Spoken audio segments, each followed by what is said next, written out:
Biz bize, bizden size, sizse sizden bize. Mən puskda dayanan ovçuyam, düşürəm izə. Buralar qaranlıq, soyuq və gecədə heç kimi, heç nəyi almıram. Becə indi zamanə belədir, indi pul çıxır yalnız daşdan. Gərək hər şeyi silib yazasan başdan. O keçmişdəydi ki qızın qızlığı bilinirdi, alınmamış qaşdan. Xaçda bişirilir, qırxılmış başdan. Ulduzlar düzülüb səmaya gecənin üzünə xal kimi. Çörəyi dizində olanı yeməyi də olur yal kimi. Mən ayağımı salıram istiquma, səni də açlıqdan az qala tapırsan cuma.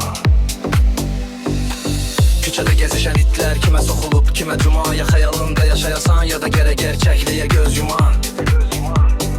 Həyatımız film kimi Əli Baba və 40 qudur. Bacarırsansa o gedən ömür qatarını durdu. Axı niyə qarşımızda yürür fərqli və uzun yollar. Bizi idarə edən ağıldı və yama sonlar. Bu belədir, burada var fironlar, bir də qullar. Sənin çirkabını suyuyar, onun ayağının tozunu dollar. Aslanın artığın hər zaman çaqqallar. Yeyər haramız ekumlanıb rüşvəti doldurar. Cibə aç millətə yasa bir rüya səbir deyər.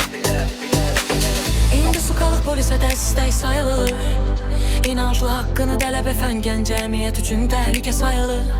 Sərxoşunda hər sabah başı içkidən ayrılır. Çıxıram evdən gecəzələr ancaq saat 10-da evdədə günahsız. Məhkum gibi son nərsəmə məktəbdə öydirlər ki, danışa bilərsən yalnız bir tonda. Lap istəsən mikrofonda şəklini çəkib qoyub Instagrama fonda. Qadınlar şalvar geyinir, kişi var ki poz verir donda. Xalqın pulu xərclənir Londonda.